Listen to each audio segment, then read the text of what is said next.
What led us to that day? My name is Lucas Henderson, and if I had known that day would be the last under the roof where I grew up, perhaps I would have chosen my words more carefully. But back then, I was just a boy with more dreams than sense and a dangerous dose of stubbornness that seemed to run in the family. My father, Gerald Henderson, was always a strict man. He worked as if the world depended on him, and perhaps that's how he wanted us to see him. Indispensable. My mother, Elaine, was the heart of the house, but over the years, her voice grew quieter. The day I left, it all started like another argument. But this time, the words cut deeper, and none of them could be taken back. I remember every detail of that day. The fight started over something simple, bad grades in college. But it was so much more than that. It was about not being the son he expected. He said he gave me everything, but I didn't reciprocate with the same effort. "You're an ingrate, Lucas," he shouted, and it was as if those words struck a match in a powder keg. "Ingrate," I retorted. "Perhaps you should look in the mirror. Who always taught me that only those with money deserve respect." My father turned red with anger, and before I could continue, he pointed to the door.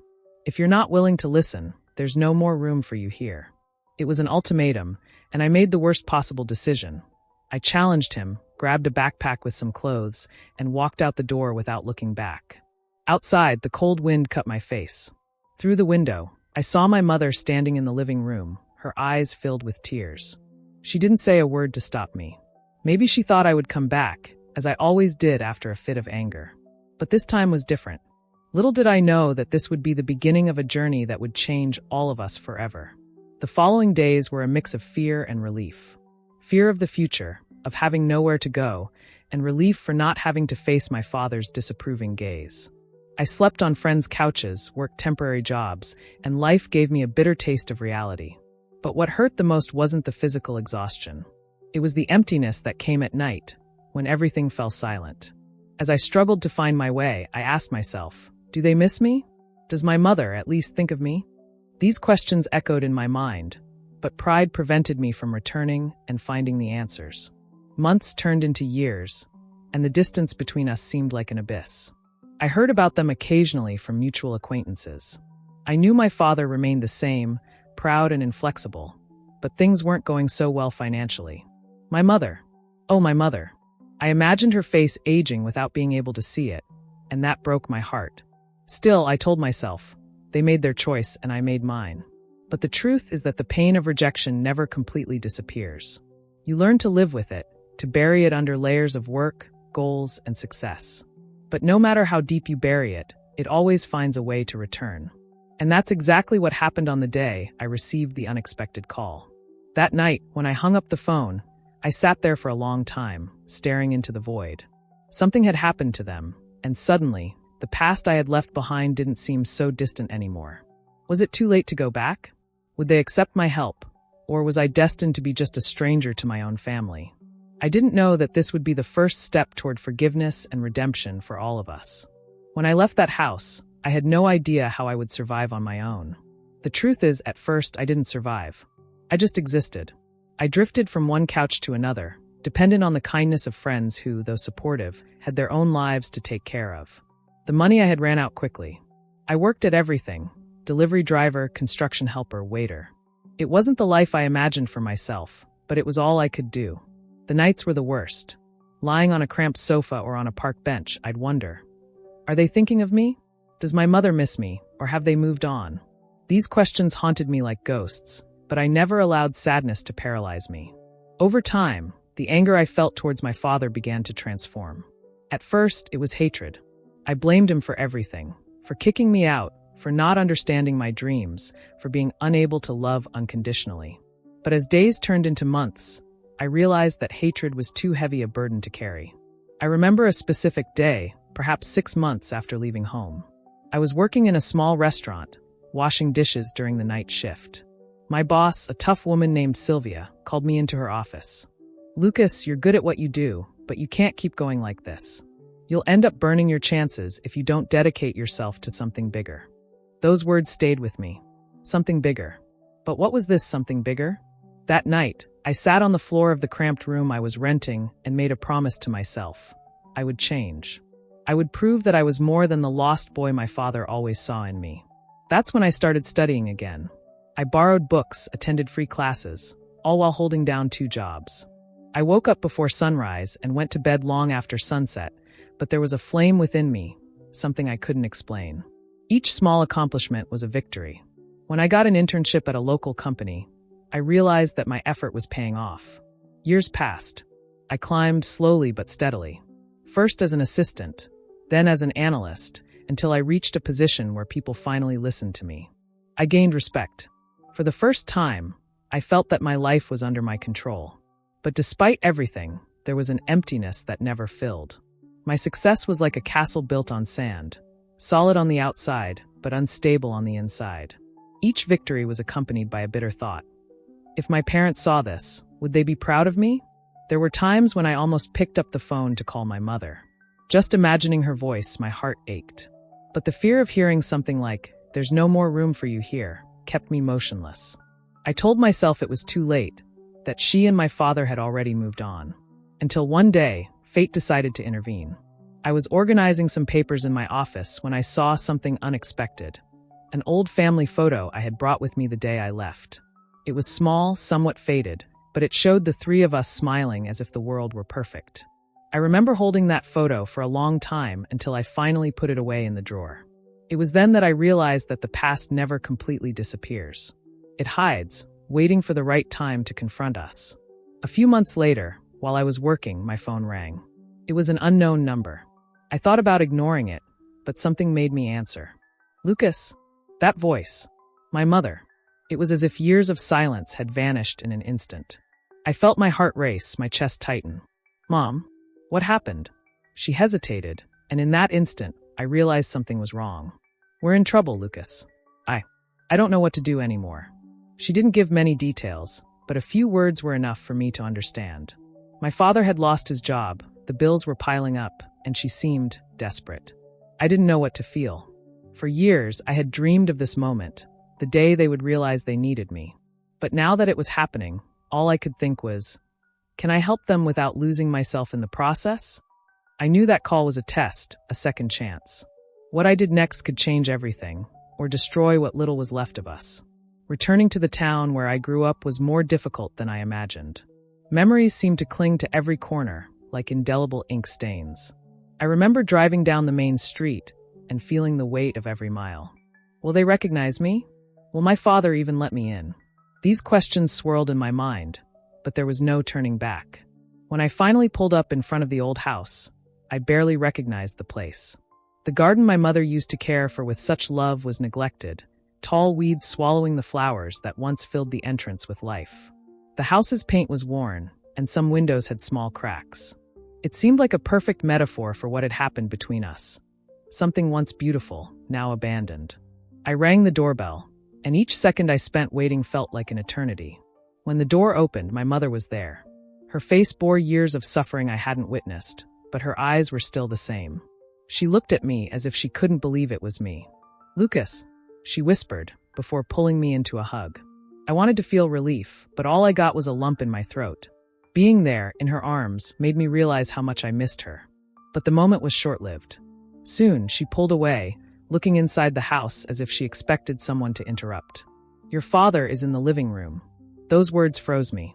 I knew I would eventually have to face him, but I wasn't ready yet. I entered slowly, the familiar scent of the house hitting me like a blow. There he was, sitting on the couch, staring blankly at the turned-off TV.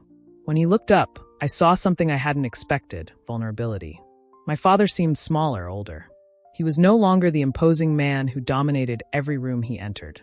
His eyes met mine, and for a moment, silence spoke louder than any scream we exchanged in the past. "You're back." That was all he said. "You need help, don't you?" I replied, trying to keep my voice steady. He didn't answer immediately. His eyes drifted to the table, where there was a pile of bills, documents, and letters. The picture was clear. They were at their limit. "I didn't come here to fight, Dad. I came because Mom asked me to." He sighed, running a hand through his face as if trying to erase years of frustration. "So why did it take you so long?" The question hit a sore spot. I wanted to yell that it was his fault that he kicked me out, but I realized that if I said that, it would be like reopening an old wound that never healed. I took a deep breath, fighting against my pride. because I needed to find myself first. And maybe you needed that too. Silence filled the room again, heavy as lead. It was my mother who broke the tension. Please, you two. Not now. Not today. She led us into the kitchen, as if she wanted to pull us out of that invisible battlefield. As we sat silently over coffee, I began to notice the small details. My mother's worried look, the way my father avoided looking me directly in the eyes. They were as broken as I was. He set down his cutlery, taking a deep breath before responding. Because I saw the expression on your mother's face when she realized we had no other choice. I saw that I was dragging her down with me, and I knew I needed to change. Those words surprised me. It was the first time my father had admitted any kind of fault. As much as I wanted to feel relief, there was something inside me that still couldn't fully forgive him. And what about me? I asked. You kicked me out, Dad. You made me feel like I wasn't good enough for this family. My voice trembled, but I continued. Do you know how many nights I spent thinking about this? Wondering if you ever regretted it. My mother tried to intervene, placing her hand on my arm, but I didn't stop. My father's silence was unbearable. He looked at me, and for the first time I saw something in his eyes that wasn't anger or pride. It was pain. I regret it every day, Lucas, he said, his voice low, almost a whisper. But I didn't know how to apologize. Those words opened something inside me. For years I had waited to hear that. But now that it had finally happened, I realized that forgiveness wasn't as easy as I had imagined. That night after dinner, my mother and I stayed in the kitchen washing dishes. She didn't say anything for a while, but I knew she was choosing her words carefully. Your father isn't an easy man, Lucas. He never has been. But he loves you in his own twisted way. I know, Mom, but sometimes it feels like that love costs too much. She sighed, drying a plate before placing it in the cupboard. True love, the kind that's worth it, always costs a lot. But it's also the only thing that can save us. Her words stayed with me that night as I looked at the ceiling in the room that had once been mine. I thought about everything I had been through since I left home. I thought about the man I had become, how each hardship had shaped me. I realized that my father wasn't the only one carrying regrets. I carried mine too. The next day, I decided to take the next step. It wasn't easy, but I knew it had to be done. I went to my father, who was sitting in the same place on the couch. I sat beside him, the weight of the moment making the air almost suffocating. Dad, we need to talk about that day. He turned to me, and for a moment it seemed like he was going to avoid the conversation. But then he nodded, as if surrendering. I was wrong, Lucas. I shouldn't have said what I said, or done what I did. I thought I was teaching you a lesson, but I ended up hurting us more than anything. I took a deep breath, feeling the words forming in my mind. And I shouldn't have left the way I did. I should have fought to work things out. We looked at each other, and for a moment the weight of all those years seemed to lessen. It wasn't the end of the conflict, but it was a beginning. In the following days, something began to change. My father began to accept my help with less resistance. He was still the same proud man, but there was an effort in his actions, an attempt to make things work. My mother, in turn, seemed lighter. She smiled more, and sometimes I caught her looking at both of us as if she were seeing something she thought she had lost forever. But the truth is that I was also changing. I understood that forgiveness isn't something you give only to others. It's something you give to yourself.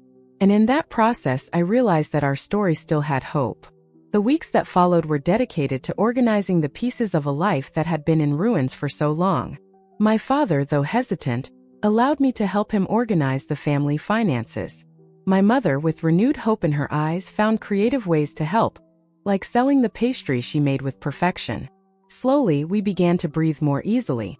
But the path to emotional reconciliation was still long.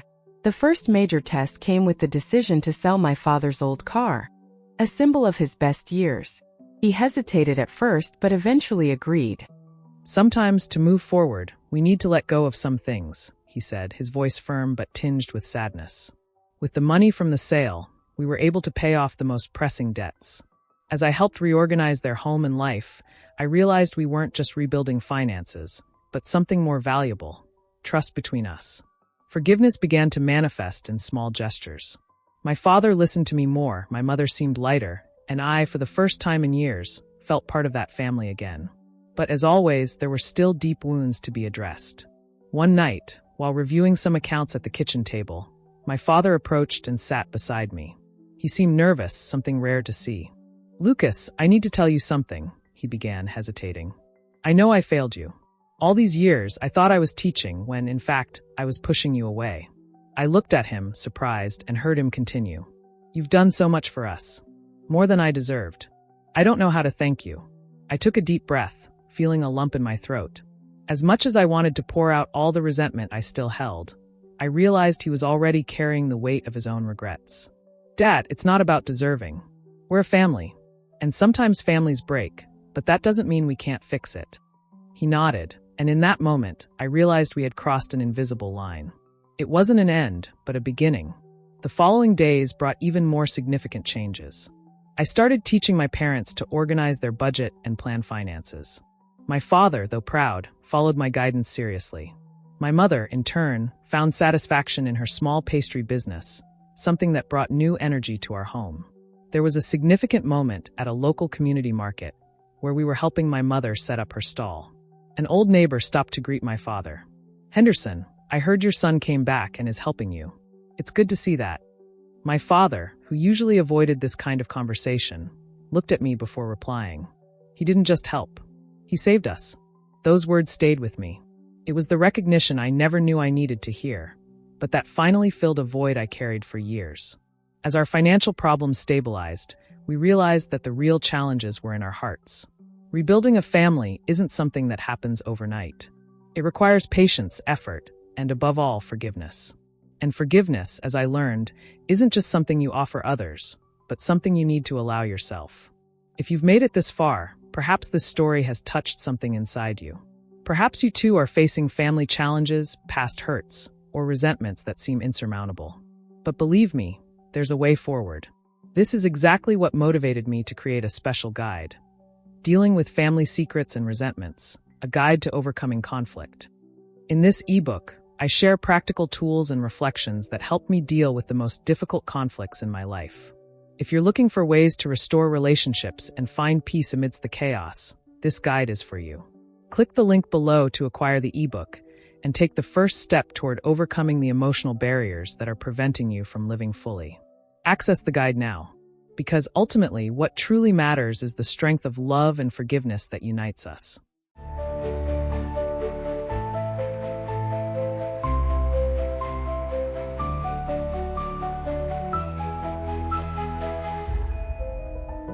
Hi, you are on the Moving Narratives channel. Subscribe and follow our stories.